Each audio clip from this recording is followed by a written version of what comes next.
আমি আমার নির্দিষ্ট কোনো জায়গা নাই, ধরো আমি এই যমুনা একদিন থাকি বা মিরপুর একদিন থাকি বা যাত্রাবাড়ি একদিন থাকি, আমার মিলেই দিলে যে জায়গা আমার রাইট সে যে কাজ। যদি বন্ধু বান্ধব আমার কেউ নাই, ধরো বন্ধু বান্ধব বা সাকিব খানদের বাসায়ও থাকা পড়ে। তুফান টাকা দেবে, এই টাকাটা বহন করে কে? এটা আমি আপনি নিজেই, মানে নিজের টাকায় আপনি শাকিব খানের প্রচার প্রচারণা করতেছেন, বিভিন্ন জায়গায় যাচ্ছেন ঘুরতেছেন, এই বিষয়গুলো কি শাকিব খান জানে? আপনার এই বিষয়গুলো এই বিষয়ে জানুক আর না জানুক এটা আমার তো দেখার বিষয় না। শাকিব খানের ভালোবাসি, এইটাই মূল কথা। এখানে কে সে জানুক আর না জানুক, সে জানে আমার ভালোবাসার লোকের অভাব নাই এখানে। আমি একজন, তার একজন ক্ষুদ্র সাকিবিয়ান্স, এটাই। ভাই আমি কিছুক্ষণ আগে দেখছিলাম আসলে রায়ান রাফি ভাই ঢুকতেছিল আর হচ্ছে শাহরিয়ার শাকিল ভাই ঢুকতেছিল, তো আপনার সঙ্গে কি দেখছে আপনাকে বা তাদের সঙ্গে কোনো কথা হয়েছে আপনার? না, আমার সাথে কোনো কথা হয় নাই। আপনার চোখে মুখে কিন্তু কান্নার ছাপ দেখতে পাচ্ছি, অনেক কষ্টে আপনি এখানে দাঁড়িয়ে আছেন, অনেকক্ষণ দাঁড়াইছিলেন, ওখানে পান নাই। শেষ পর্যন্ত আমরা কিন্তু আপনাকে আপনার কষ্ট দেখে কিন্তু বললাম যে ভাইয়ের সাথে একটু কথা বলি, যেহেতু ভাই মানে বাংলাদেশের 1 নম্বর সাকিবিয়ান বললে আপনাকে সবাই চিনে বা আমরাও জানি যারা গণমাধ্যম কর্মীরা আছে।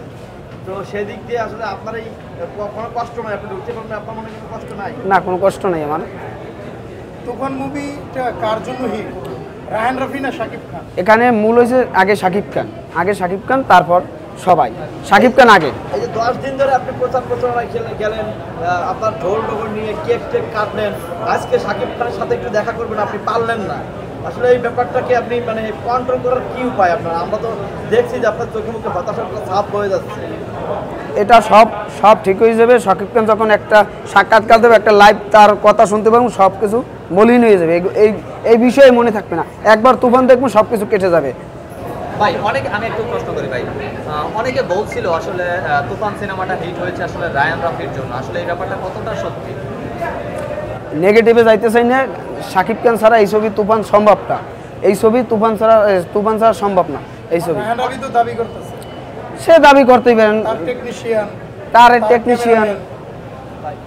আচ্ছা, সাকিবিয়ানদের এই সিনেমা হিট করার জন্য অবদান কতটুকু আপনি বলেন? আপনি তো সাকিবিয়ান। এখানে সাকিবিয়ানদের, এখানে আমি যদি শাকিব খানের দেবো 70%, 30% দেবো রায়হান রাফিরে, 70% দেবো শাকিব খানের এই ছবি হিট করার জন্য। মানে আপনাদের অবদান কতটুকু? যে আপনারা যারা স্বপ্ন দিনটা 24 ঘন্টা তার জন্য নিবেদিত প্রাণ হয়ে কাজ করেন, আপনাদের অবদান কতটুকু আছে? আমাদের অবদান তো আছেই। আমাদের অবদান যদি না থাকে, এই যে সাকিবিয়ান্সের যদি অবদান না থাকে, তাহলে আমরা যে সাকিবিয়ান্স আছি, আমি ধরো 7 বার ছবি দেখছি, অনেকেই 10 বার 15 বারও দেখছে তুফান। আমরা সাকিবিয়ান্সরা যারা আছে, জেনুইন সাকিবিয়ান্স, তারা এই ছবিটা অনেকবার দেখছে। কিন্তু এই ছবিটা এমনভাবে শাকিব খান অভিনয় করছে, তার অভিনয় দেখে এই ছবিটা যারা শাকিব খান পছন্দ করতো না, তারাও 3-4 বার করে দেখছে, তারা আরও দেখতে চায়, সেকেন্ড পার্টও দেখতে চায়। ঠিক আছে।